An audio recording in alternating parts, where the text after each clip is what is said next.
My name is André Sapir. I'm a senior fellow at Bruegel, and I would like to welcome everybody to this timely event on how the EU and the Indo-Pacific region can and should probably cooperate for a resilient trade order. This is a fully online event, but the audience will have the chance to ask questions using the Slido, S-L-I-D-O application. And in this application, you need to use the hashtag Indo-Pacific, in one word, Indo-Pacific. So I'm pleased now to give the floor to Mr. Yoshizawa from RIETI, Japan's Research Institute for Economy, Trade and Industry, with whom Bruegel is cooperating in organizing this event. Mr. Yoshizawa, please deliver your opening remarks. Thank you, Andre. My name is Yoshizawa. So, unfortunately, our chairman emeritus, Professor Shujiro Urata, is not available to attend the seminar today due to his unavoidable change in circumstances. So, I will read the opening remarks on his behalf. Good evening from Tokyo. Thank you very much for taking the time out of your busy schedule to join us for today's webinar, Indo-Pacific and Europe, Growing Partnership in Support of a Rule-Based Trade Order, co-hosted by Bruegel and RIETI. It is my honor to offer a few opening remarks on behalf of RIETI. RIETI, established in 2001 with the support of Japan's Ministry of Economy, Trade and Industry, METI, is a policy think tank dedicated to providing evidence-based policy recommendations. We pursue this mission through rigorous theoretical and empirical research, while fostering close collaborations with policymakers. As one of Asia's leading economic think tanks, RIETI has developed a strong and productive partnership with Bruegel. Last year, we co-hosted a symposium at Bruegel's headquarters on the topics of CBAM and carbon pricing. I had the pleasure of engaging in discussions with Director Jeremy Zettelmeyer, today's panelist, non-resident fellow Ignacio Gracia Bercero, and my long-term colleagues, senior fellow Andre Sapir. Dr. Zettelmeyer has also graciously shared his insights at several RIETI seminars. In recent years, the credibility of the rule-based international trade order has come under increasing strain. The US-China tariff war and the prevalence of the WTO's dispute settlement mechanism have raised serious concerns.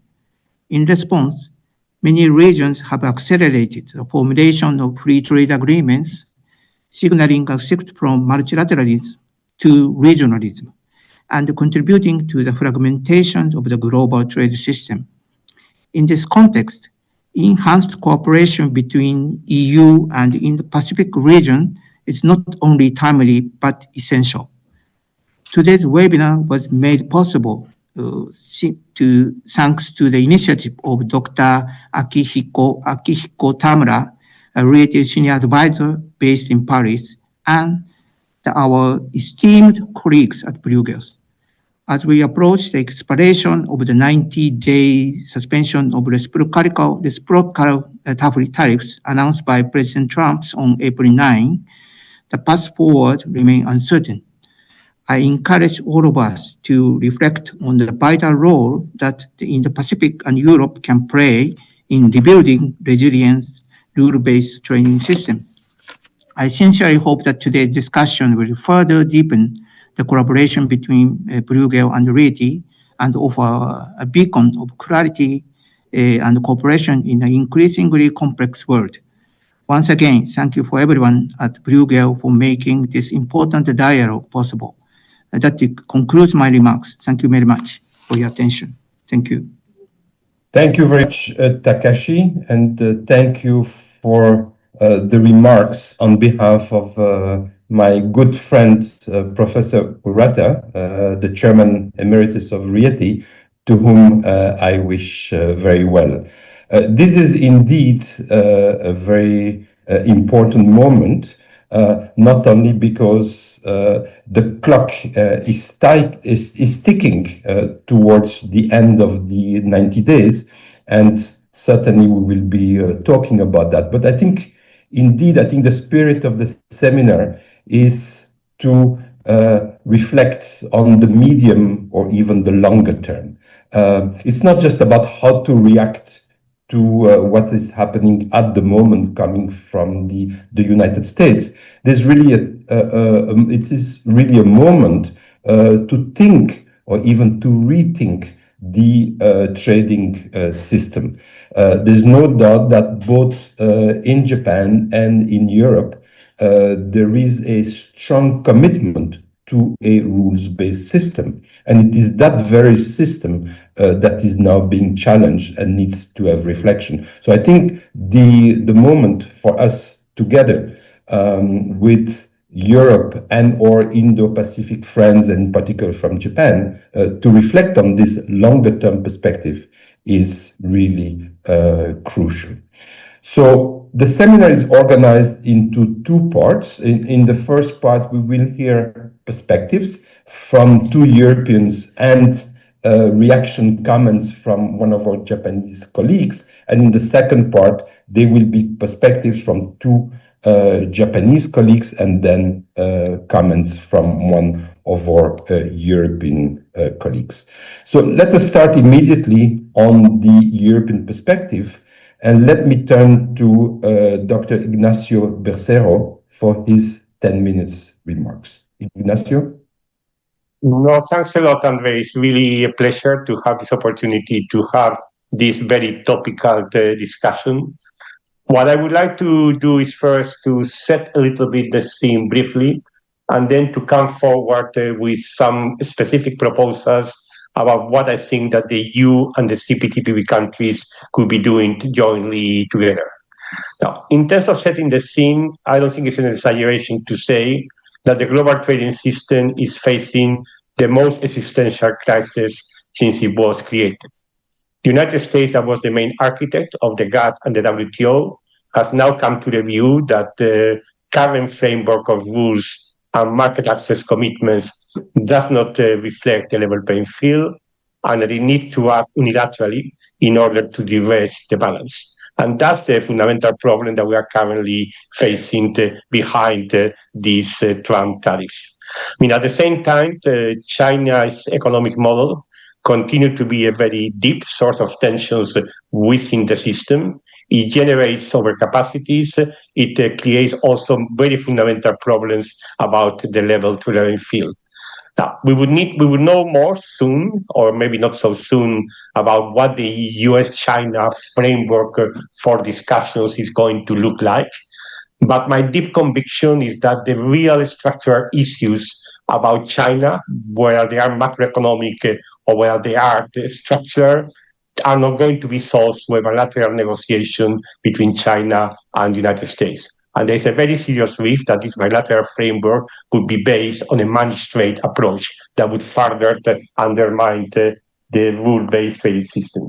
So the WTO is experiencing a very fundamental crisis, which is only going to be solved if there is a real fundamental reform, but the conditions for that reform are not there and are unlikely to be there in the next 4 years. I think that makes it, in my view, imperative that countries that share two core convictions are ready to work together.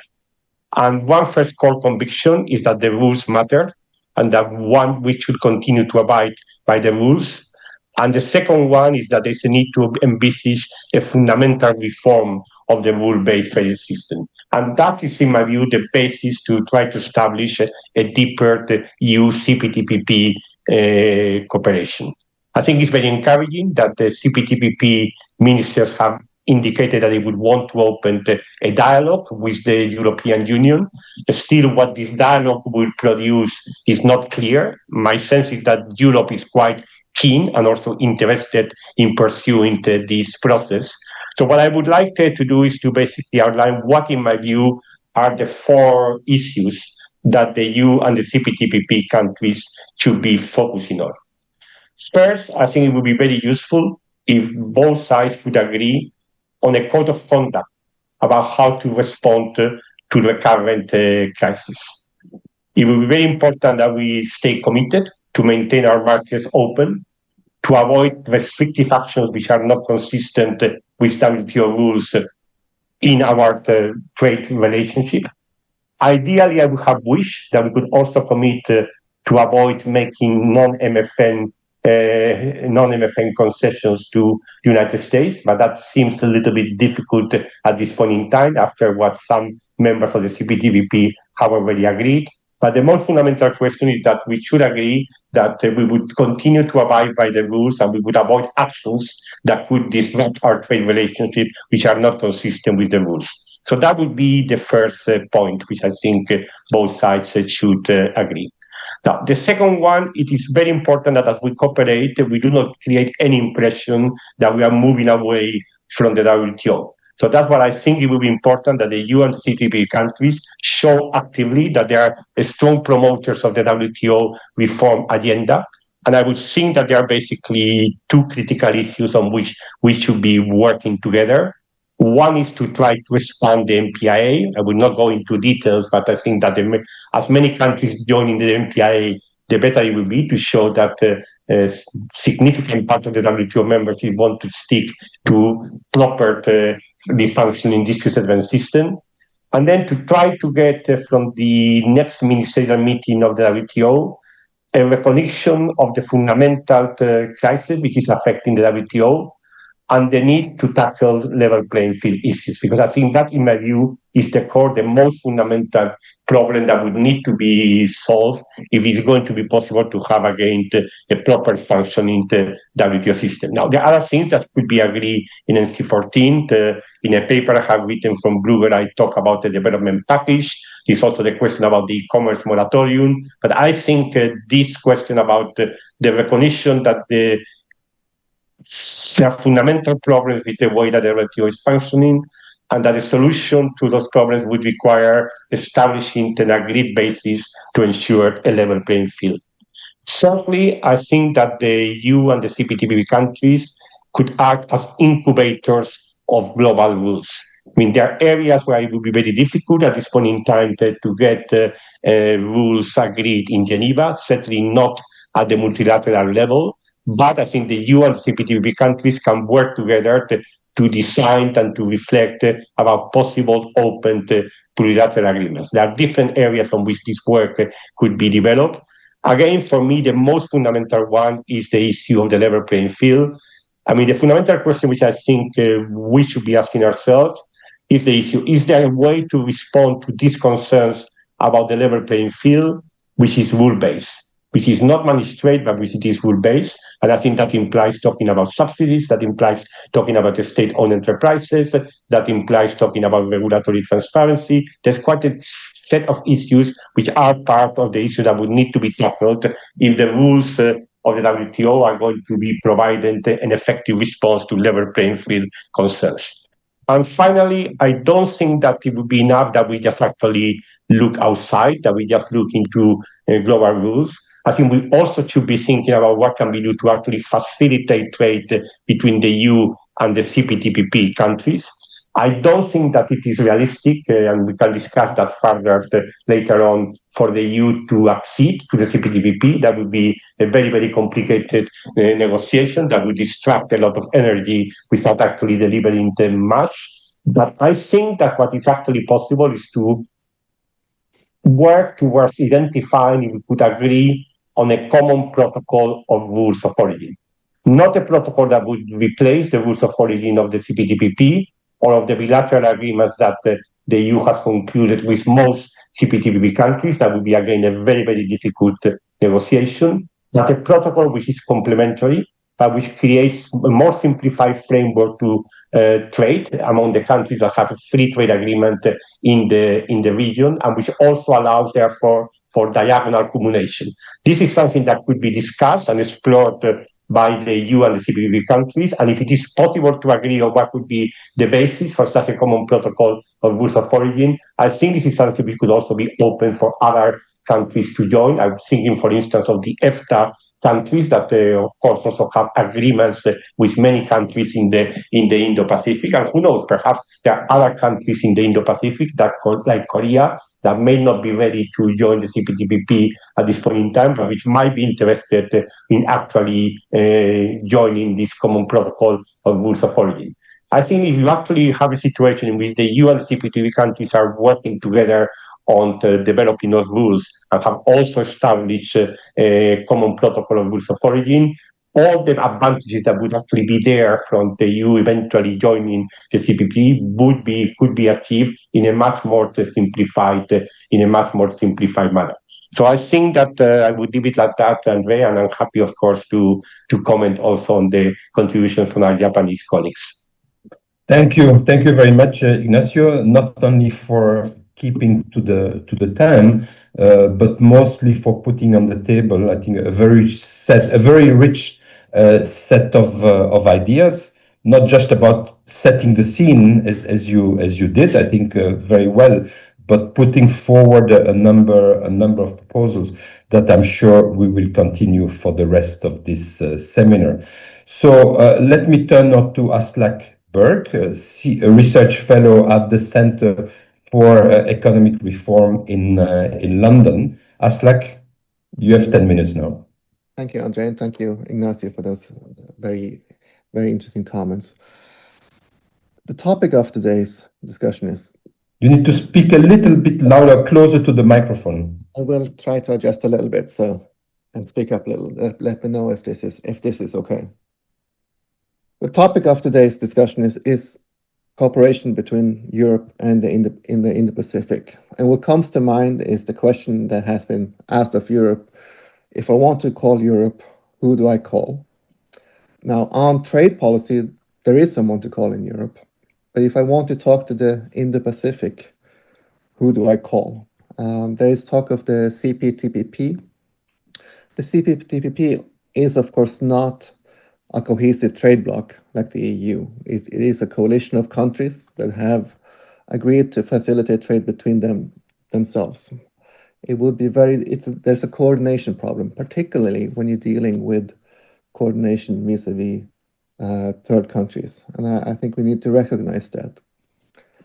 Having said that, as Ignacio mentioned, the EU and CPTPP countries face similar problems and have a similar attitude.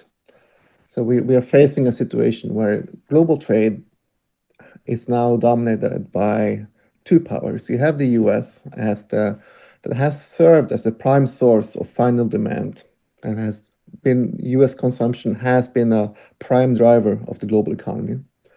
And then you have China, which has become a prime source of excess supply, and has built an economic model that is premised on continuing to expand production while minimizing consumption, certainly consumption of imports. So those two, now the global trade regime is under pressure by both, because and we now focus on the US because the pressure from the US is more acute. But I would suggest that the pressure from China is perhaps more durable. With the US, we're dealing with a policy problem that could change with the next administration. The Chinese problem is more structural. It's not going to go away. It's much harder for China to change their model. Now, how do we face this together? We have a shared interest in maintaining predictable rules-based order. We cannot we have the same interest, particularly if you look at the EU and Japan, in protecting advanced manufacturing from unfair competition from China. As China advances up the value chain, they're more and more in direct competition with EU and Japanese and other advanced manufacturers, very similar to the US. We also have a shared interest in confronting the US approach, which is unilateral and detrimental, and to the very premise that you need rules, you need predictability to invest, to promote trade, and to have the specialization that has been the foundation of global growth over the last few decades. But having said, we might end up in a situation where we have one set of rules for the US. The US has overtly broken with the WTO. I was discussing with senior officials in a US firm, and they were surprised when I mentioned the need for WTO compliance, because as far in their mind, WTO compliance is already an issue of the past. If you talk to US officials, they've gone from paying lip service WTO rules to more or less overtly ignoring it. It's different with China. China is nominally committed to WTO rules. It promotes itself as a good member of the global legal order, and there's some value in having that nominal attachment. But we all know that as Ignacio mentioned, the global rules are not able to address the issues that we're all facing with China. So we're ending up in one system where you may have one set of rules for relations with the US. And we want to maintain that set of rules as close to the WTO as possible, but we're already seeing countries deviating from that. You see it with the UK-US deal. You also saw it to a large extent, at least in spirit, in practice with mini deals on the Trump's first administration. The US-Japan mini deal comes to mind, for instance. The tricky one is China.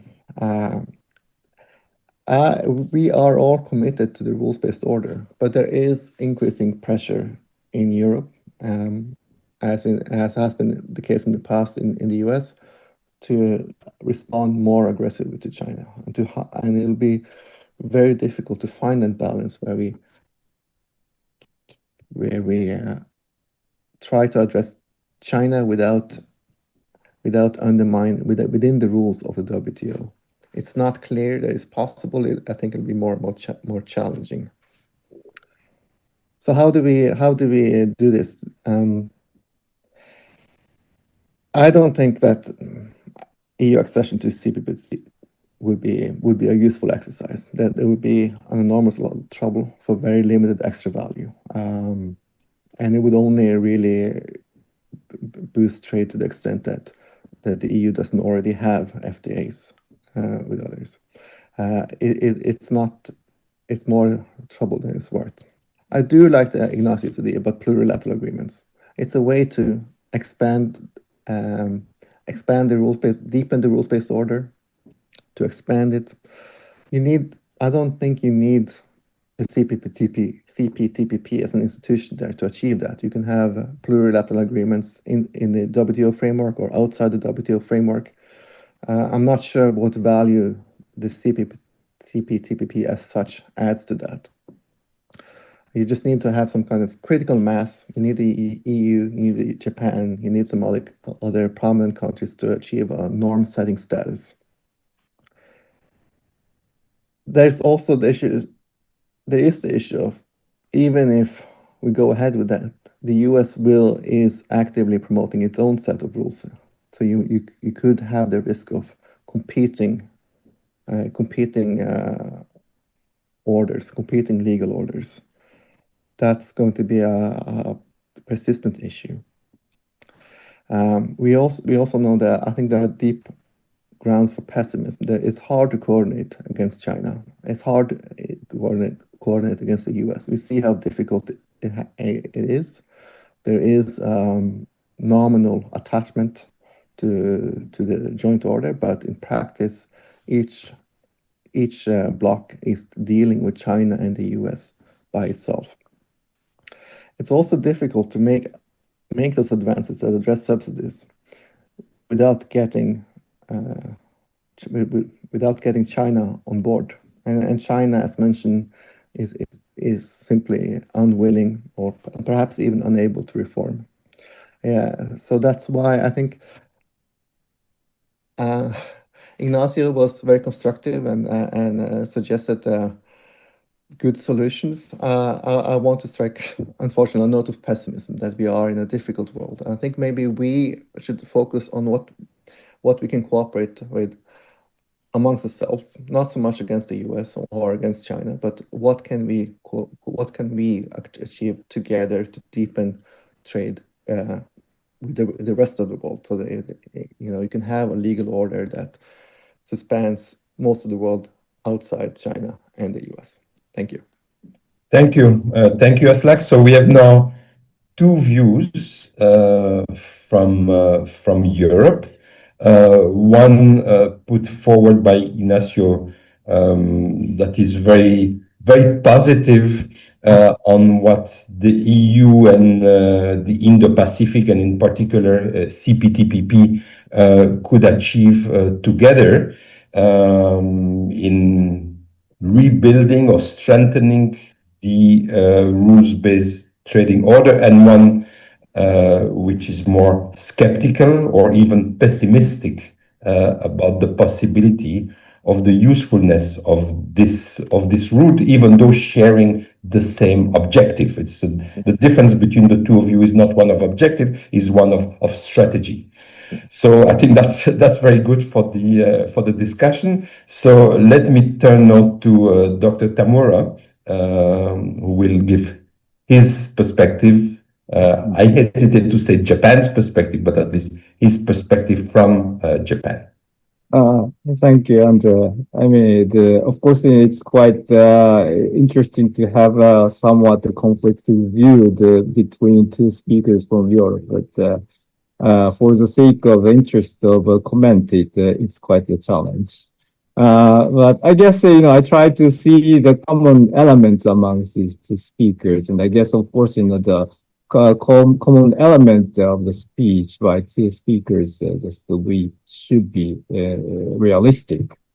And I guess I believe that Aslak does not deny some room of the cooperation amongst these two players. And at least Aslak admitted that at least as far as the existence of common interest and the common goals are concerned, he is aware of that. So therefore, I see a lot of common ground amongst us.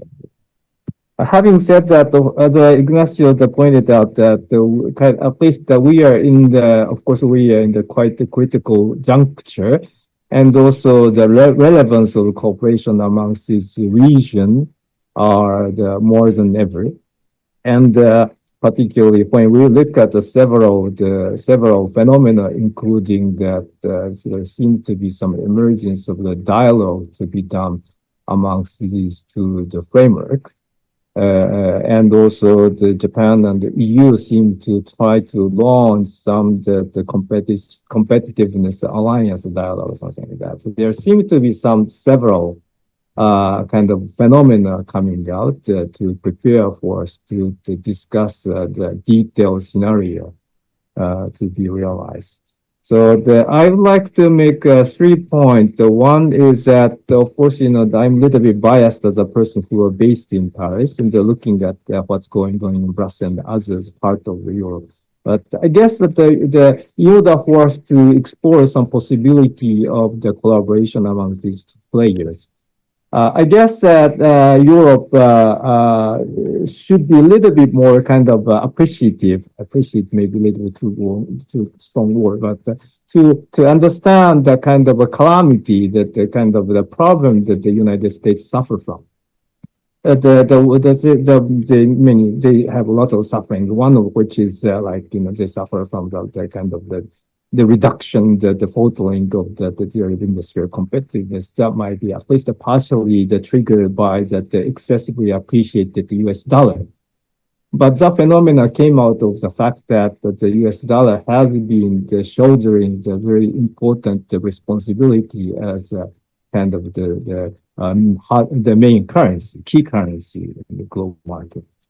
So that in order for us to facilitate our kind of in the process of finding a mutual kind of ground with the United States, we have to be a little bit more appreciative of this kind of problem that's suffered by the United States.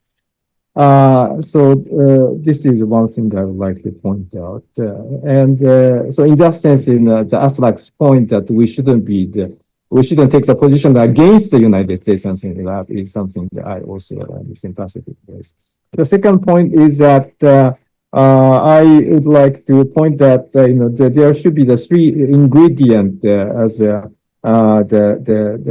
ingredient in the common protocol which has been propagated by the Ignacio. The one is we should have some element for the resilience, enhancement of resilience of supply chain.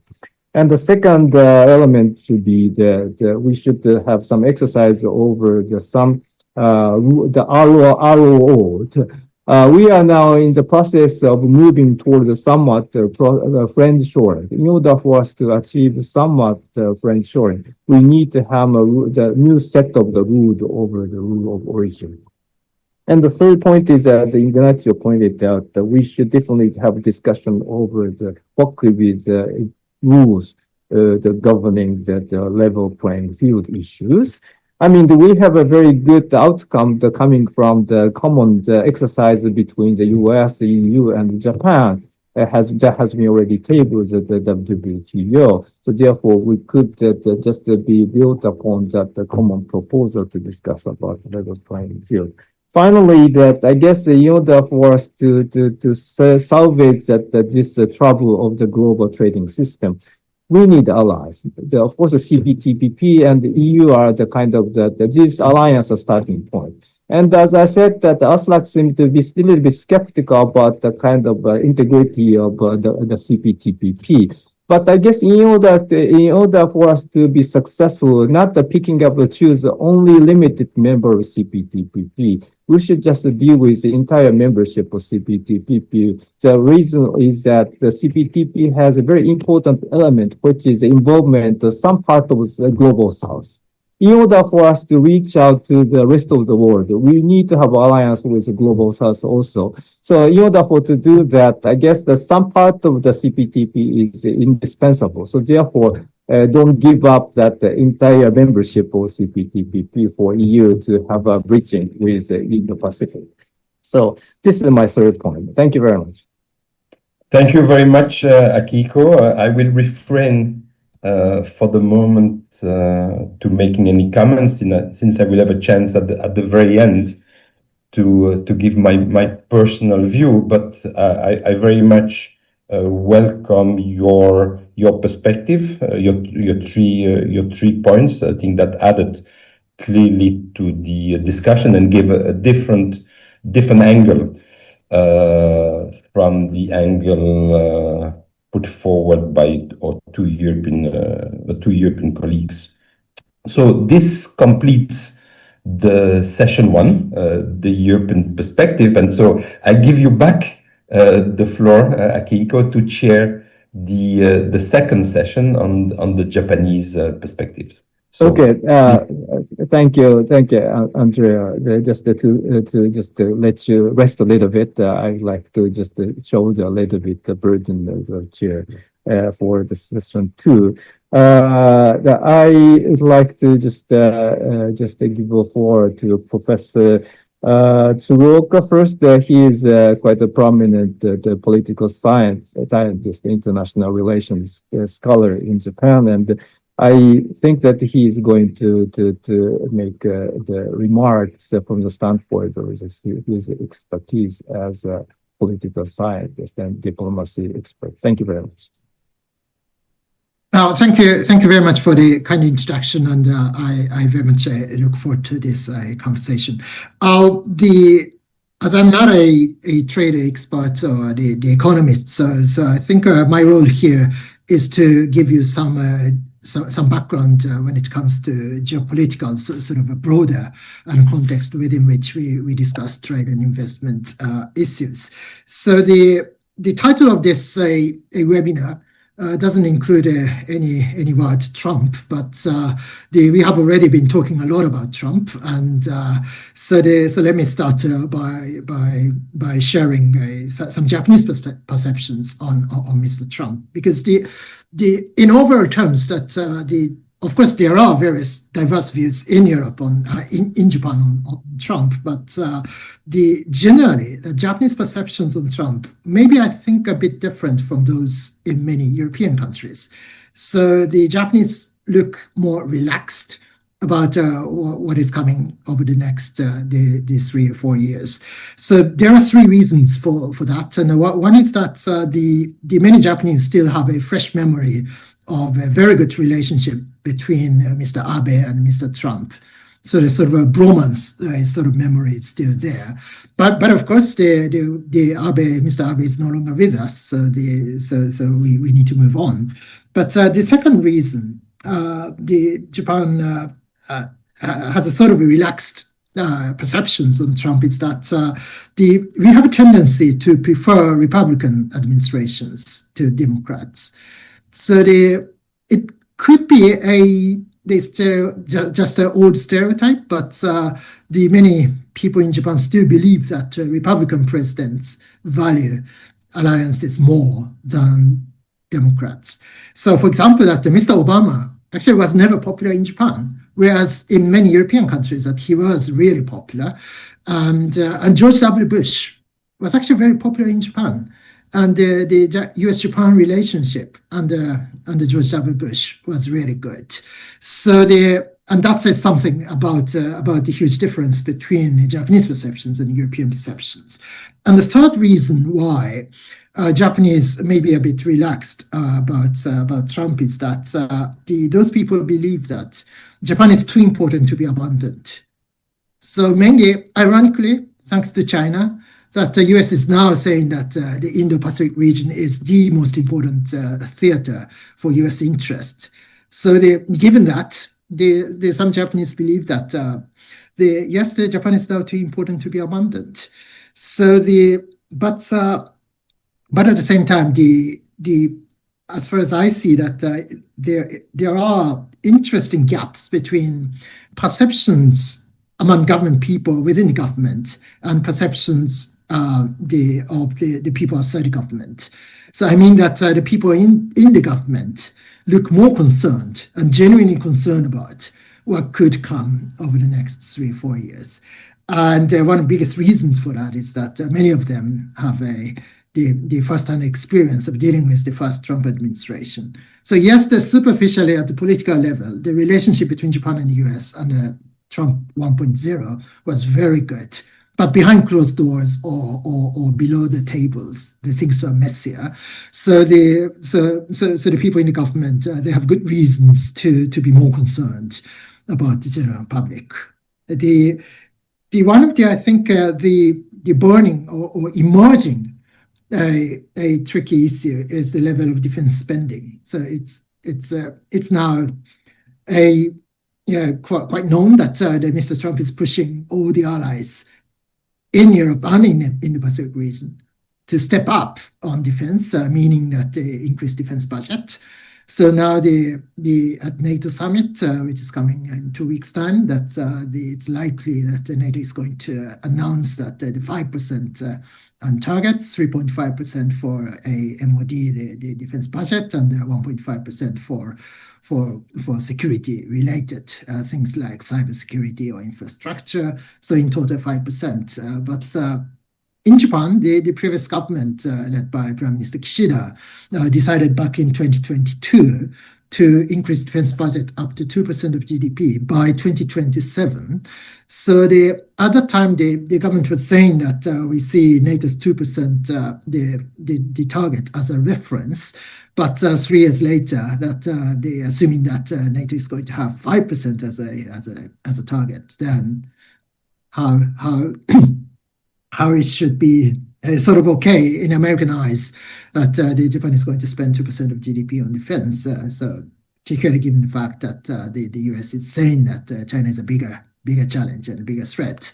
So so that's going to be a bit of problem. And in overall terms, that from a Japanese perspective, that the US remains indispensable, not only in economic terms, but also, or perhaps more so in security and defense terms. So the tariffs and the Trump's dislike of the hate toward the very idea of free trade that concerns us a lot. But still, the fact remains that we share a lot more with the US than with China or Russia. So we should not forget about this. So we have various complaints and we have various concerns about what the Trump administration is doing, but still the fact remains that we share a lot more with the US than with others like China and Russia. So that's why that I very much believe that it's way too early to give up on the United States. So, but still, the US, Japan and Europe, particularly the European Union, now that we need to provide more the alternative sort of leadership. So we have a great experience of working together during the first Trump administration. So the Japan-EU EPA was a great example because when Trump came to power, the negotiations on the EU-Japan EPA were not really going good. So but sort of Mr. Trump stimulated talking in Brussels, and we managed to conclude the deal. And the CPTPP, of course, that was very much a Japan's the initiative, and Prime Minister Abe played a big role.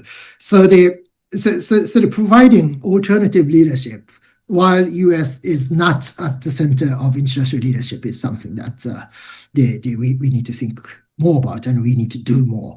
And but at the same time, in the meantime, that they keep engaging the United States is also our task.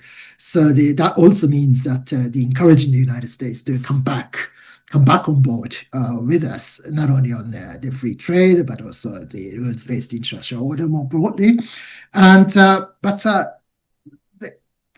I see some fundamental problems here, because in the context of the US-Japan alliance as well, we sort of stopped talking about values. So freedom, democracy, free trade, rules-based international order, all disappeared sort of in the context of the US-Japan alliance. So if you look at the joint press statement from the Ishiba-Trump summit meeting back in February, so nothing on freedom, nothing on democracy, nothing on values. So but for us, for Japan, the rules-based international order is very much at the core of Japan's national interest. So we are, and Europeans as well, we are very different from actually the three big powers. So it's the US, Russia, and China. And the commonalities they have is their willingness to use force when necessary. And for them, for those three big powers, the international rules, international norms, they see those things as constraints. So they want to do what they want to do without being constrained by such things as international norms, international law, international regulations, rules.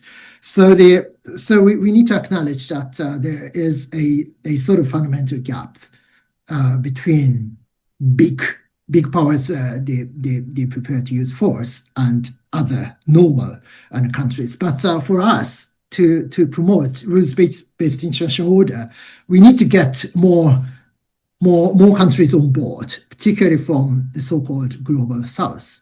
And that is why that our job is to make our model, make what we believe more attractive in the eyes of the people and countries in the global south, but without compromising our core values. So that is why actually the one of the things that I'm wondering is where we could draw a line between our core values that we need to promote and the things that we can sort of accommodate other views and other values, particularly among the global south countries.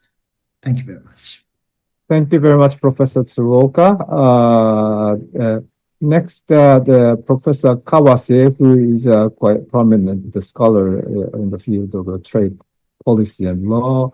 And I believe that he is going to present his own perspective as a trade expert, which could be quite different from the Professor Tsuruoka's view, that maybe partly reflecting the difference of a discipline.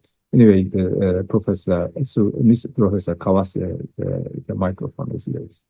Okay, thank you for kind introduction, and it's my pleasure to be at work with the very esteemed, the colleague from the Bruegel, that especially, you don't know, I'm not sure, you remember or not, but Ignacio, we worked together actually more than 20 years ago, like at the Geneva and DSU negotiation, and still I remember that the steel safeguard case, I guess, it's very, very old time anyway, and good to be, good to meet with you, at this occasion. And,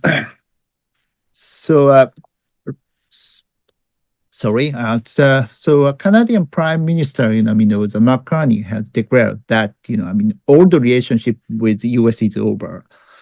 The Trump administration aimed to fundamentally rewrite the traditional liberal economic order. And now, the US is, come to pass a zero-sum game under a form of imperialism. In other words, at least, under its current trajectory, the US no longer rewrite the traditional liberal economic order. And now, the US is, come to pass a zero-sum game under a form of imperialism.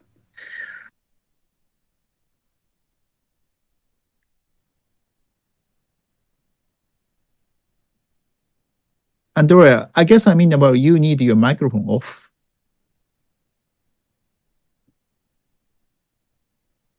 Actually, somebody's microphone is on, I guess. So that's why I can hear my voice.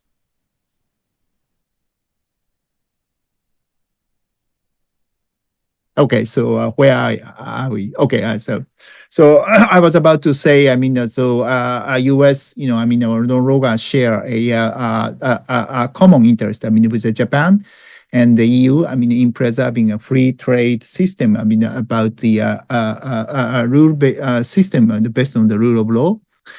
And meanwhile, as WTO DZ Nugoji Okonjo-Iweala has pointed out that the US account for only 15% of the global trade, meaning it is a stroke of a fortune that countries representing the remaining 85% still largely support the WTO regime.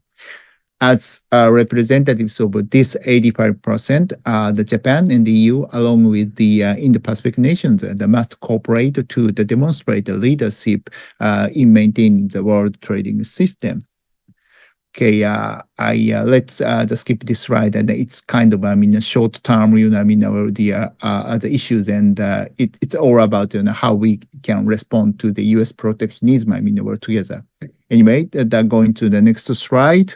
The rule of law, must be restored, within the WTO, for this purpose. My comment is a little bit overlapping, with that from, Ignacio before. But with the appellate body suspended, it is imperative to re-establish an effective enforcement mechanisms in trade relations among other members, other than United States. And however, the amending a DSU or appointing the new appellate body member requires a consensus, making the recovery of the appellate body unlikely, the US changes its position.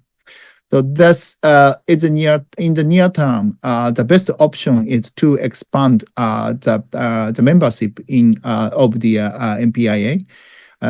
In the Indo-Pacific and Canada, Australia, New Zealand, and Singapore have taken the lead in establishing the MPIA, but broader participation from the countries, including South Korea, India, and more ASEAN countries, is essential. And institutional reform of the WTO, along with the incorporation of the JSI outcome into the WTO framework, is also both urgent and essential, and will require the collective effort of the middle powers. Adam Posen of PIIE emphasized that it's a time for the middle powers, to tell the US and China to lead for or get out of the way.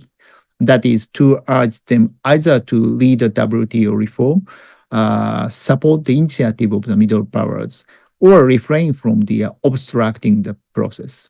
On this point, Japan, the EU, and several Indo-Pacific countries have formed the Ottawa Group, and should assume the joint leadership through this framework in advancing the WTO reform. And third, the greater coordination is needed between the EU and the CPTPP.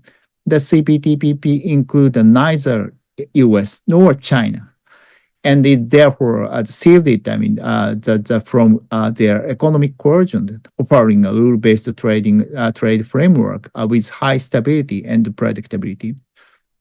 The agreement eliminates nearly all tariffs among its members and features the advanced rules on SOEs, digital trade, investment, labor, and government procurement.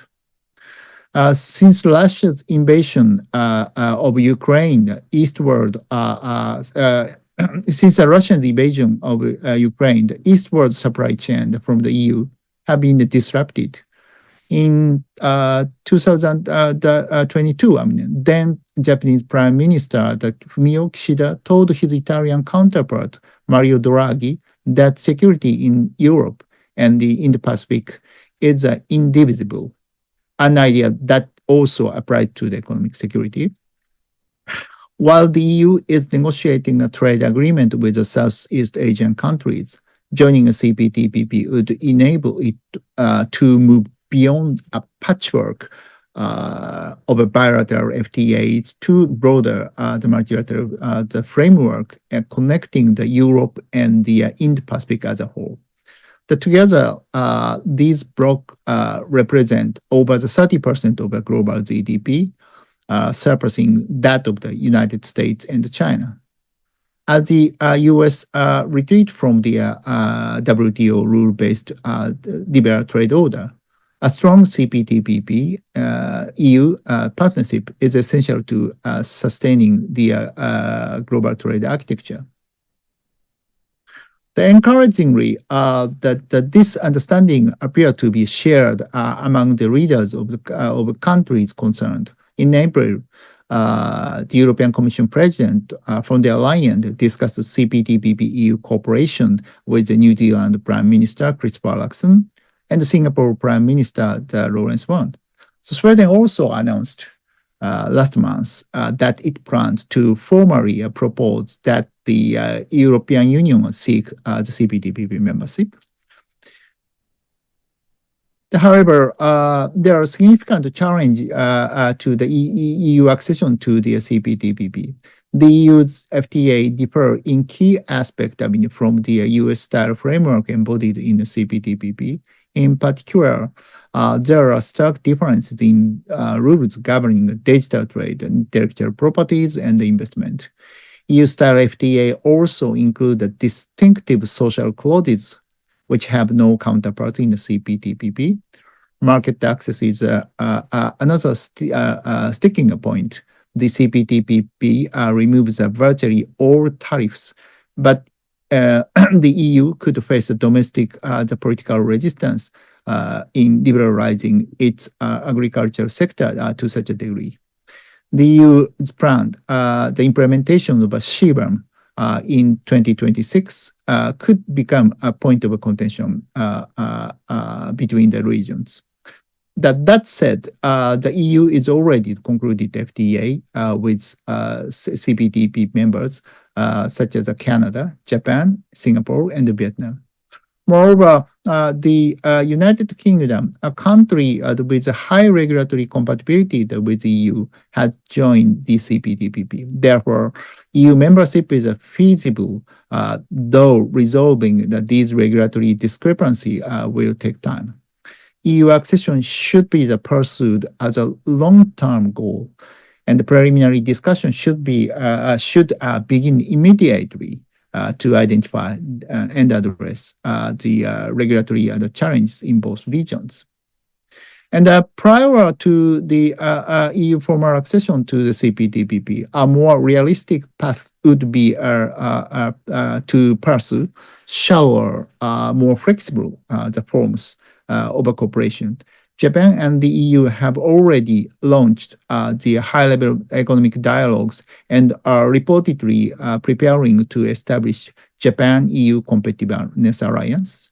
Both the CPTPP and the EU members have experienced forming a friend-shoring framework such as US-EU's TTC and IPEF. A pragmatic starting point would be to build a cooperative framework similar to them, without binding trade rules and market access commitment for advanced issues such as the supply chain resilience for strategic materials, AI governance, and the clean energy and climate change. Thank you. Thank you, Professor Kawase. I think that the tone of the two Japanese speakers are somewhat positive, I think, the European team, I guess, but very, very interesting. Thank you very much. So now the 5-minute slot should be given to Ignacio to make a comment, even though as a commenter to myself, I spent a little bit more than 5 minutes. The microphone is yours, Ignacio. Thank you, Akihiko, and it's going to be difficult because there have been so many interesting things that have been said that just to try to make some comments in 5 minutes is going to be fun. I mean, one message which I have really heard from all three Japanese speakers is the importance of continuous engagement with the United States. It is very difficult to imagine a rule-based trading system without the US. And even if we may very strongly disagree with what the Trump administration is doing, one should not give up on the possibility of eventually finding the way of bringing the United States to a reformed rule-based trading system. And the basis for that is to recognize that although you may disagree very strongly with the policies, the underlying concerns about the current rules and market access commitments not guaranteeing a level playing field are legitimate. And the question and the challenge, can you find a rules-based response to those concerns? Now, in my view, you really need to try to work in a way that you are prepared for a pessimistic scenario, but you also work for an optimistic scenario.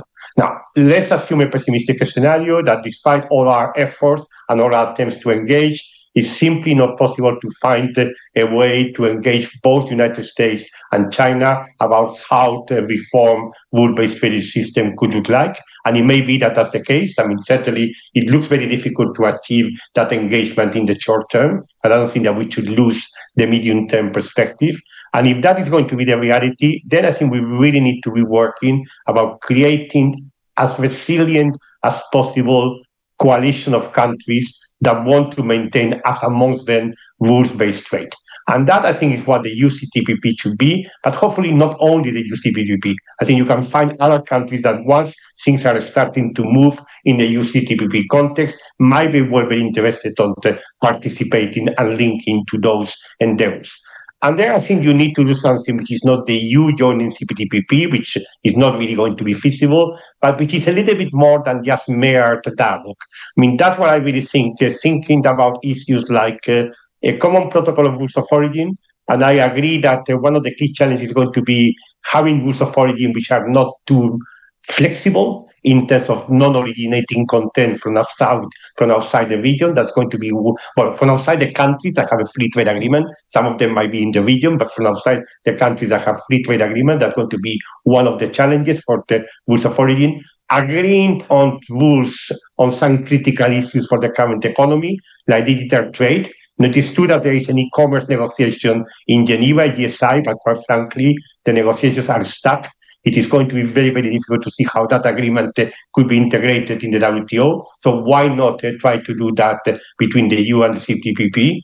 And there have been a lot of reference to the MPIA, but the MPIA could also be a mechanism to enforce those agreements which are concluded between the EU and the CTB countries. So this is a scenario in which we are not able, despite of all of our attempts, to find a way to engage the United States and China, but where we consolidate nucleus as broad as possible of countries that want to maintain rule-based trade.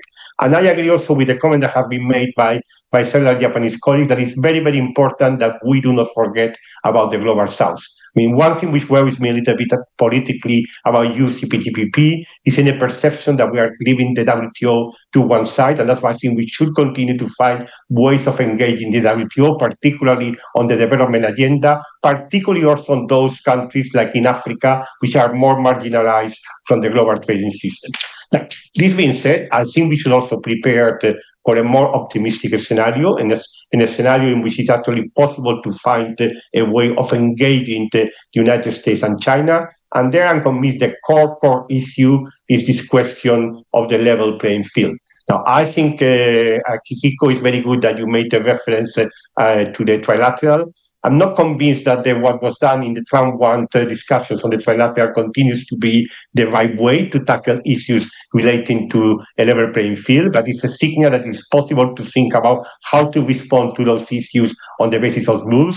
I think you're going to have to look into issues like public body. You would not be able to have meaningful discipline on subsidies, and it is very, very clear that any state enterprise or controlled by the state is a public body under the disciplines of the WTO. You need to think about what kind of disciplines on subsidies and state-owned enterprises can effectively deal with the concerns that are there about the Chinese system. And once you have the key concepts agreed among a group of countries, then you really need to engage China and the United States, because I totally agree. I think Aslak made that point, that having rules on subsidies without the United States and without China makes no sense. I mean, those are the critical countries that need to be there, but the initiative is not going to come from them. It should come from somewhere else. And there's where I think potentially the EU and the CTPP could act as an incubator. So I would leave it at that, and seeing André has an interesting challenge to summarize. Thank you very much, Ignacio. I guess I'm getting more and more positive after I listen to your comment. Thank you very much for your very constructive comment. So now I'd like to pass the microphone to the Andre as a chair. The microphone should be yours. Thanks. Thank you very much to all the speakers and to you, Akiko, for chairing this second part of our webinar. So lots of stuff on the table, and as Ignacio said, will be a challenge for me to try to summarize or to draw some conclusions, but I will attempt to do that. But before doing this, I think we have roughly maybe 5-7 minutes to take some of the questions on Slido. So I'm looking at the application at the moment, and I'm going to pick 2 or 3 questions that have been put forward. The first question that I would like to relay to you is one actually addressed directly to Professor Tsuruoka, and I'm reading the question to you, and it's a question posed by one person, but supported by another person. So the question is the following: do you think the decrease in popular belief that the US will protect Japan, as shown by the latest Asahi polls, creates an opening for deeper EU-Japan cooperation in defense. How would that materialize in your view? So if I could ask Professor Tsuruoka to answer this question.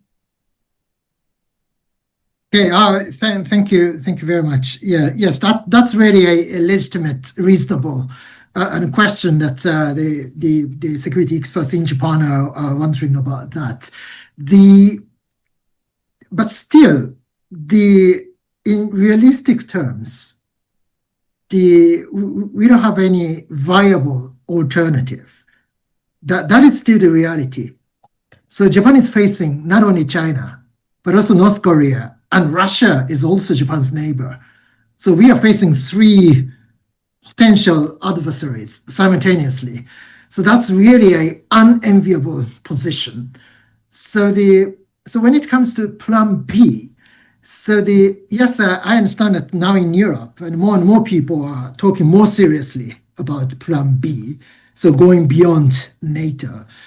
That is theoretically possible because Europe is much bigger than Russia. Europe is much stronger than Russia. So when it comes to economic power, Europe is more than 10 times as big as Russia.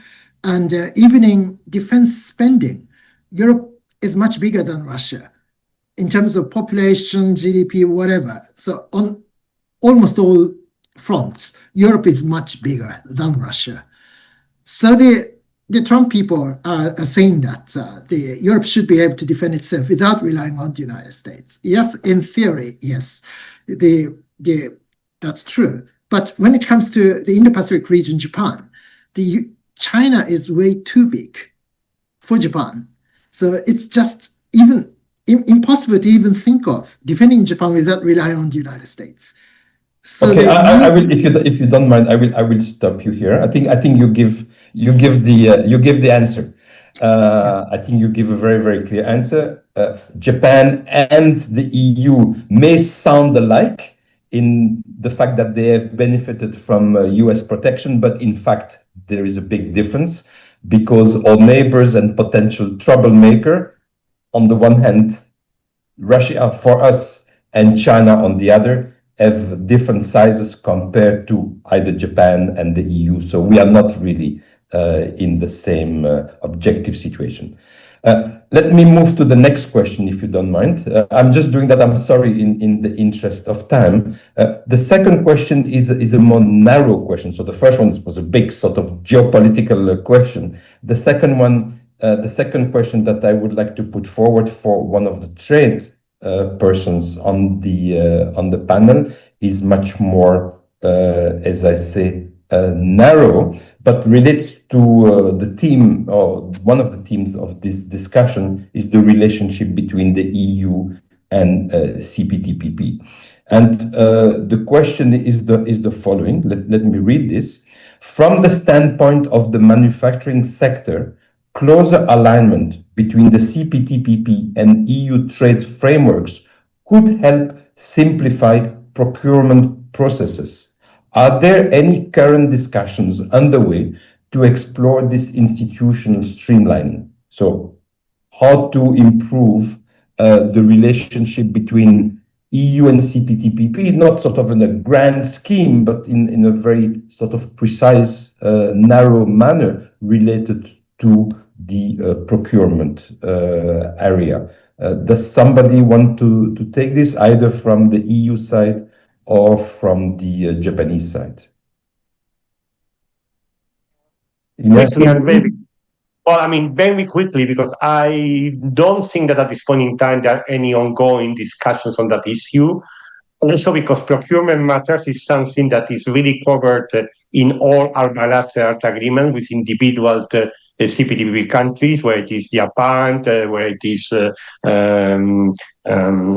Vietnam, etc. So there are different degrees of procurement commitments, but there is no such a thing as a framework to discuss procurement between the EU and CPTPP countries. My own personal advice is procurement tends to be so sensitive that I would tend to think that it's maybe better to start with some aspects of the relationship which is simpler than trying to be able to agree on a common framework for rules of origin. That, in my view, would also be very facilitating for manufacturing industries on both sides, both in Europe and in the Indo-Pacific. It is not going to be simple to negotiate, but I think if you actually follow a pragmatic approach, I think that might be something which could be done. Although I would emphasize, this is my own personal idea. It's not an idea which is in any way endorsed or supported by the European Commission.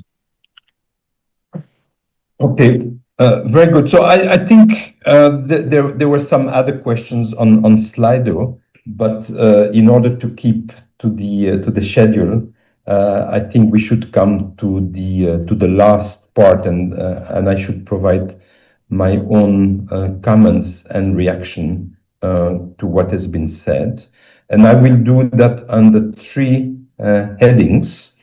The first one is the more narrow question about the relationship between the EU and CPTPP. And we have the proposal that you, Ignacio, has made today, and that you had already done in a paper for Bruegel, where you talk about various forms of cooperation.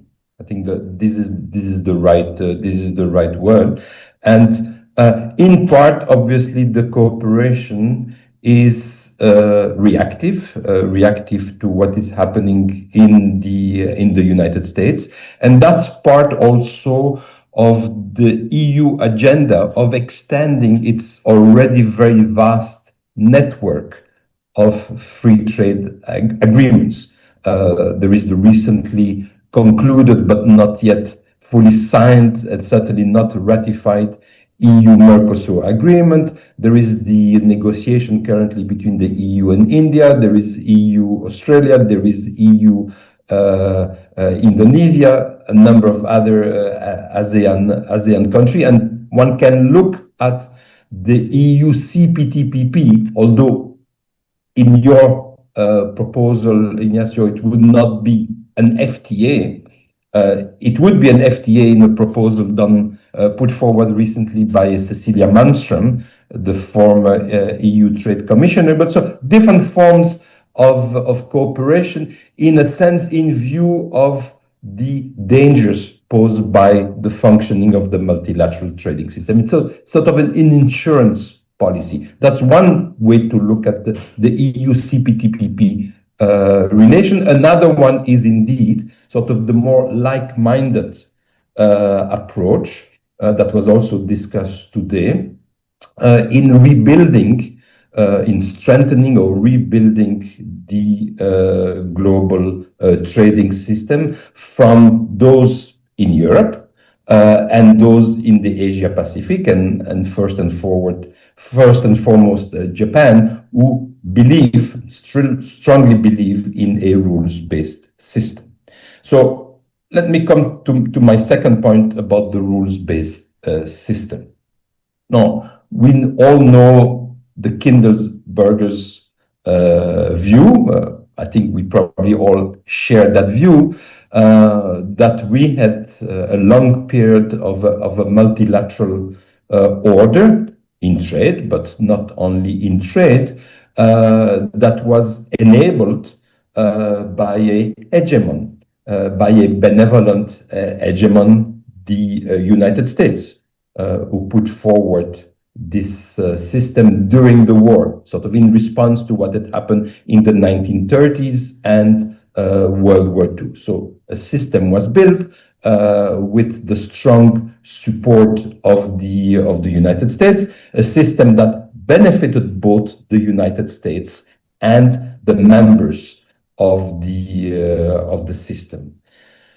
We have come to a point where the US is not willing anymore, maybe not able anymore, to play the role of an hegemon in the economic area. It views, what we consider generally, for instance, with respect to the dollar, this exorbitant privilege that the US enjoys. The US has come to see that not as an exorbitant privilege, but as an exorbitant burden.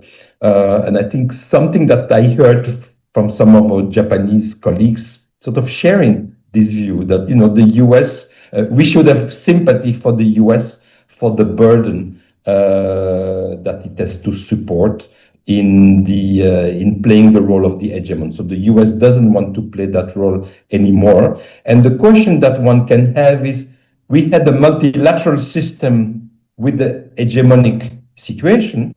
We are moving clearly to a world which is much more multipolar. Is multipolarity and multilateralism, are they compatible one with another? This is something to be seen. We don't have that experience really. So we don't know whether it can be done. I don't think that it's credible to believe that the US will be replaced by another hegemon.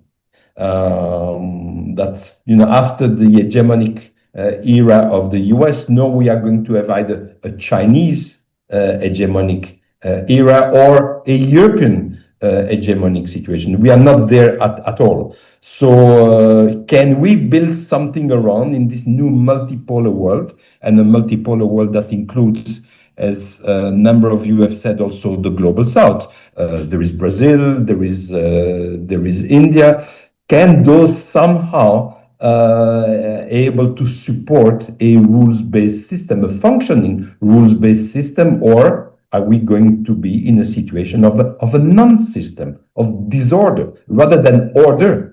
Right. The title of our seminar is about a trade order. Maybe we are going to be in a situation for a while of global disorder until order will come back again in some fashion. So we could have a situation, I think, which we should not underestimate as a possibility of disorder before being able to rebuild order. How we will manage that disorder? Simply by managed trade, as Ignacio said, each of us doing deals with the US, with China, with various partners in FTAs, and how that would, what consequences there will be, I think is a very, very serious question that we only started to address. And then I have a last point, and the last point is about the US and China in a sense. Yes, the US is the largest importer of goods in the world. And yes, China is the largest exporter of goods in the world. But still, the share of US import of goods in the world is 15%. And the share of China's export in total export of goods is also 15%. So personally, I find it a bit exaggerated to see the centrality of both the US and China in the global trading system. It cannot come from this 15% that they each assume. There is 85% out there, and of which the EU, the Indo-Pacific, and others obviously are playing a very, very important role. So where is the centrality of the US and increasingly of China coming? It's not from trade. It's from another domain, and the other domain is indeed security. So remember that the US represents about 20 to 25% of global GDP, but it represents nearly 40% of military expenditures.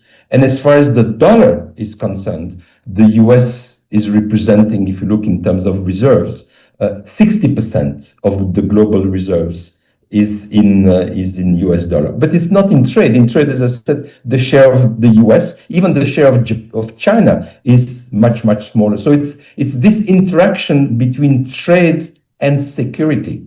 And I think it was very good that we had indeed in this session a political scientist also, to bring the dimension of geopolitics. I think if we did not have geopolitics in this discussion, if we were only talking about trade, if all that it was is a purely trade discussion without seeing that trade very much connects to foreign policy in a sense, to security, the problem would have been much, much more simple to deal with. The other 85%, including the EU and Japan and the Asia-Pacific, would sustain the system. But it's this interaction between trade and security may be stronger even for Japan, as was put forward, than for the EU, that is really at the core of the discussion. So I leave you with this reflection, with the fact that I think it's a very, very challenging problem, one that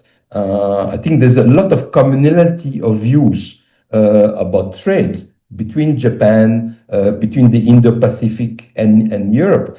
But where the difference lies, I heard, is about security or security situation. So it's this interaction between the security and the trade spheres that once upon a time were completely divorced. We could just talk about trade, right? And we could have our trade negotiators and our trade ministers just talk about trade and go to Geneva and talk about that. Today, trade is not anymore a matter only for trade ministers or for trade negotiators. It's become, as we say, or the Germans said, Chefsache. It has become a matter for leaders. Trade is part of a much broader matter, and it makes it much, much more complicated. So I leave everybody with those thoughts, and want to thank again RIETI for co-organizing this really very, very interesting seminar. I would like to thank all of the speakers, and I would like to thank the audience, and certainly also from RIETI and Bruegel, all those who made the seminar possible through their hard work in organization. Thanks everybody, and see you next time. Bye-bye. Thank you very much.